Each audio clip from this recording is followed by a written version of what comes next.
Today, I'm excited to talk to you about how to break the habit of being yourself. Now, think about who you are from a habitual standpoint. The habit you are is typically a replay of your past. It's a record of your past, right? So, all too often, we don't realize it, but our brain is a predicting machine. It wants to predict the future. That's why feelings of uncomfortability and unfamiliarity come from the unknown, the future. So, what does our brain do to feel more comfortable? Since it's a predicting machine, it says, hey, the only way, or the best way rather, to predict the future is to replay the past because we know what happened. We know when we thought this way, this is what happened. When we acted this way, this is what happened. We want that comfort. And so what happens is the brain replays the past as a habit into your future.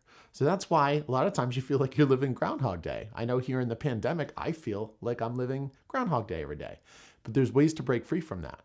So the way to break free from the habit of being yourself is to realize this fact and then say, what variables can I manage? What can I control? What can I manipulate?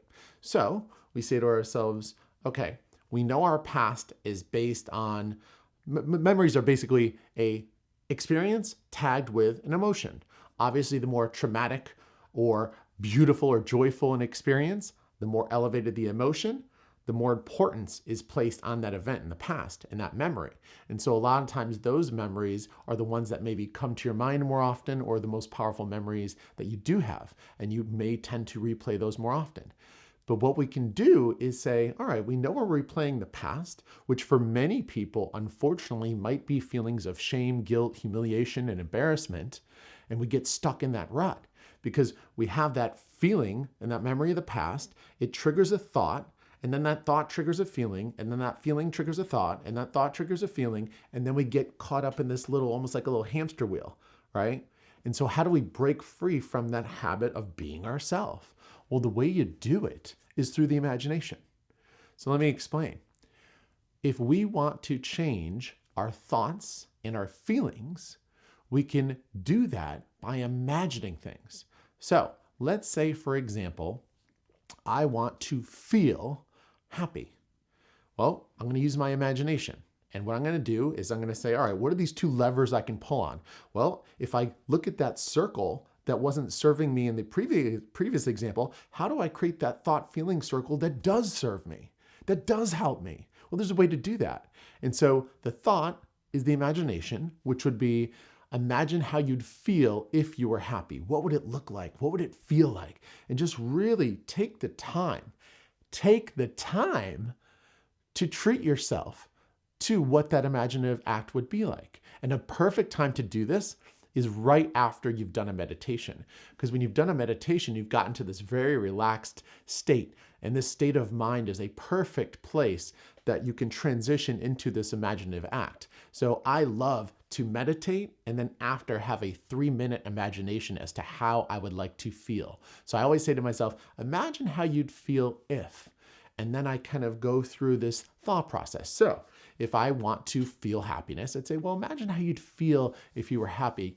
Like imagine what would happen. Imagine what things you would see. What would you hear? What would you taste? And I'm like, all right, what things would I see? I'm like, I don't know, when I see the sun in the morning, which right now it's a little dull outside, but in the morning, I like to peek out the window and I like to watch the transition from the clouds being pink to all the sun starting to rise. It makes me happy.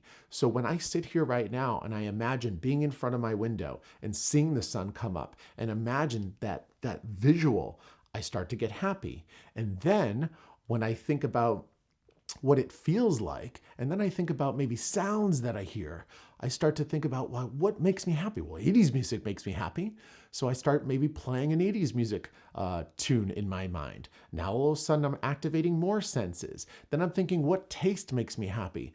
Wow, like I'm gonna have an avocado toast this morning, and that I can taste it right now. I literally can taste exactly what it tastes like right now without having anything in my mouth. So I'm activating all these senses, and what's happening, I can even feel it as I'm telling you this on a YouTube video. I can feel my emotions start to rise, all through an imaginative act. And what I'm doing is just imagining something that I know has a positive emotional correlation or outcome. And then what happens is once you replay that enough and you get deep into it, we do everything for a feeling anyways. So here I am actively and consciously creating the feeling I desire through an imaginative act. I'm taking a thought and a bunch of thoughts and I'm creating a feeling. And then that feeling is getting me more excited and making me come up with new thoughts, thinking avocado toast, thinking about going for a walk this morning, thinking about how excited I am that the sun's going to come up in 27 minutes. You see what happens? You start to elevate those emotions, all through an imaginative act. So if you want to break the habit of being yourself, use your imagination. Use your imagination to create a positive feeling and thought and feeling loop instead of the one of your past. Create one of the future. Create one of the now. My name is Dr. Jay Kavanaugh of thevibemindset.com. And if you have any questions, I would love to hear them. So share your thoughts below. I want to hear from you. And don't forget to subscribe. And thank you so much for your time. We've got some other videos up here that you may enjoy as well. There's actually one there's a series on Use Your Imagination, a couple episodes there that you might find enjoyable. They'll kind of parlay perfectly into what we just talked about in Breaking the Habit of Being Yourself.